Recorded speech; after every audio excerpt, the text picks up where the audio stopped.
Hello, what about you? You're very welcome. Well, it's the 18th of July, and considering the momentous events that have been happening over the last week, I thought we'd discuss them.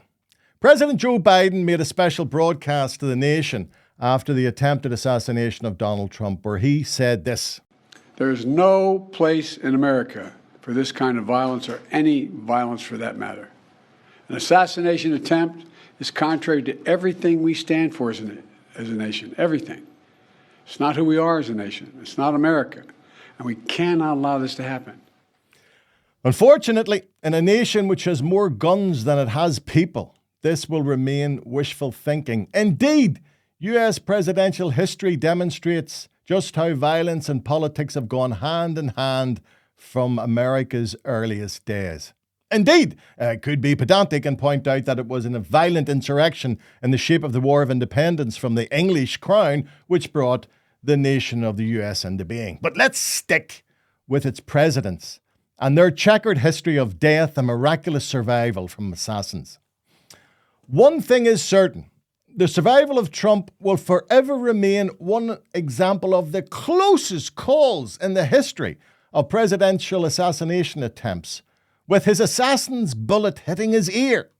It's also somehow fitting that what saved Trump was his bad memory and his inability to remember a graph about immigration, which forced him to turn his head to look at the graph the very millisecond the bullet grazed his ear. Now, while much has been made of President Biden's cognitive difficulties, Trump's poor memory no doubt saved his life.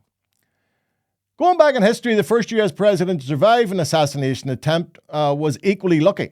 The year was 1835, and President Andrew Jackson was attacked in the US Capitol building, but survived as both his assassin's pistols misfired. Another president who wasn't just as lucky, but still survived having been shot, was Theodore Roosevelt in 1912. Like Trump, he was campaigning for re-election when a man shot him point blank in the chest. Now, luckily for Teddy, the bullet's velocity was dramatically reduced as it passed through a glasses case, and the 50-page speech he was about to give, which he'd been carrying in a jacket pocket. Now, these didn't completely stop the bullet. It entered his chest. Yet, instead of going to hospital, Teddy insisted on taking to the stage and giving a 90-minute speech, which he began by saying, "I don't know whether you fully understand that I have just been shot, but it takes more than that to kill a bull moose." This must be the first time in history that a political speech saved a politician's life in such a real fashion. Because if that speech he gave had been 20 pages rather than 50, then Teddy wouldn't have been given any speeches at all. To add to the pathos of the Roosevelt case, he only became president for the first time after his predecessor, William McKinley, had himself fallen victim to an assassin's bullet in 1901. Now, Roosevelt's defiance in continuing with his speech, despite being shot, puts Trump's waving his fist while surrounded by his security team looks somewhat less heroic in comparison. The third president after Roosevelt and Trump to survive being shot was, of course, the Ronald Reagan. He was attacked as he walked to his car, and but for the instinctual reactions of his main bodyguard, who unceremoniously shoved the president into the back of the limousine, he was dead. Reagan, believing he had broken a rib by the bodyguard, shouted at the bodyguard to get off him, not realizing he had actually been shot in the chest. Again, it was the quick thinking of the bodyguard and checking him over that identified the injury and got him to hospital in time. Now, Reagan lived up to the image of the tough cowboy he had often played when an actor, for while being examined by the surgical team about to operate on him, he reached up, took his oxygen mask off, and quipped, "I sure hope all you out there are Republican voters." That's good. Now, we're yet to hear what quip, of course, Trump made when he was getting his wee ear treated, but I'm sure there's a team of speechwriters working on that as I speak to you. Now, while these three presidents survived, another four did not. They were Abraham Lincoln in 1865, James A. Garfield in 1881, the aforementioned William McKinley in 1901, and of course John F. Kennedy in my lifetime in 1963. Of those four presidents, two names stand out in history, namely Abraham Lincoln and John F. Kennedy. Both unwittingly played a part in their own demise in being people-loving presidents who genuinely enjoyed being among the crowds who came to see them. Lincoln met his end in the Ford's Theatre in Washington. On that night in question, he hadn't particularly wanted to go to the theatre, even though he loved the theatre, but that night he just didn't feel like going, but felt obliged to go rather than disappoint those in the audience he knew would be expecting him to be in attendance. John F. Kennedy was shot and killed in Dallas in 1963 as he too campaigned for re-election. And like Lincoln, he loved to see and be seen. So it was normal for him to travel in an open-top vehicle, as he did in Dallas. A lot of conspiracy theories are abound, but that was normal for Kennedy. And as it was a beautiful day weather-wise, and he wanted the assembled crowds to have a clear view of both him and his beautiful wife, Jackie, he went in the open-top car. And the rest, as they say, is history. Indeed, there are so many coincidences between the assassinations of both Lincoln and Kennedy that they have become the stuff of urban legend. Both were shot on a Friday, whilst in the presence of their wives. Both were particularly concerned with civil rights, which made them many enemies. Lincoln had a secretary named Kennedy who told him not to go to the theatre, and would you believe it, Kennedy had a secretary named Lincoln who also warned him against going to Dallas. Both presidents were elected to Congress in 46 and later to the presidency in 60. The list goes on. And the world of today's anti-social media would no doubt be the source of 1 million online conspiracy theories. Indeed, the conspiracy theories had begun almost as soon as the last bullet whizzed past Trump's head.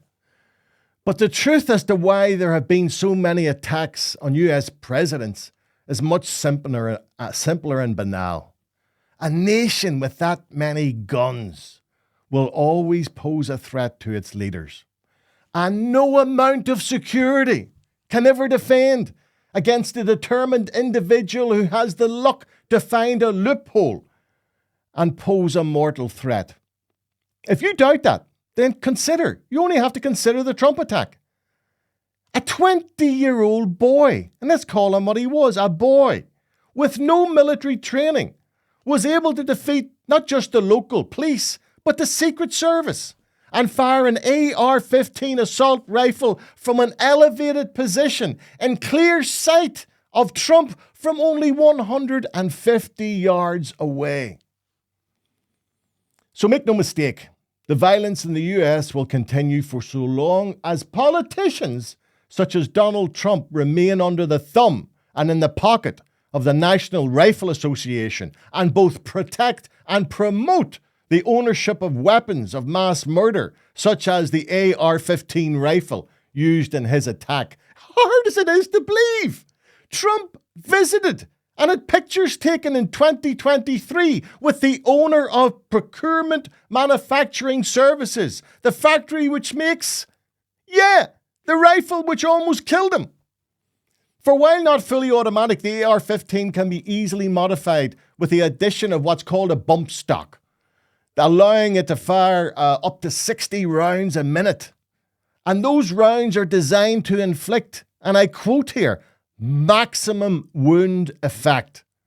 And they have a muzzle velocity of 3 times the speed of sound.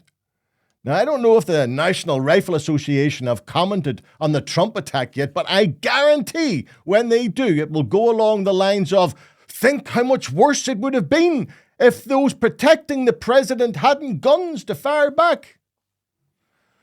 And while the world now focuses on Donald Trump, a man who continues to promote the gun lobby, we forget that in 2021, with a total of 3,597 fatalities, gun violence surpassed car accidents as the leading cause of death for American children.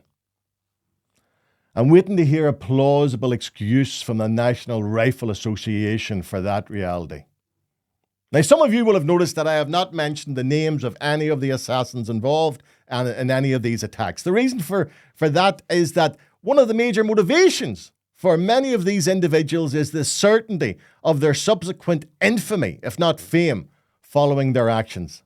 I believe if we had a policy of denying them that reality and consigning them to the anonymity they deserve by referring to them only as the assailant or attacker, that could possibly act as some small degree of deterrent. I've also chosen not to include video of some of these attacks, such as the famous Zapruder film or that of the Reagan attack. The reason for that is personal. Having grown up in Belfast in the 60s, 70s and 80s, I've seen all I want to see of the damage a gun will do to the human body.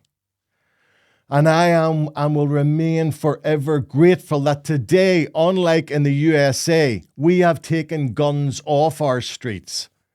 And I pray they never return.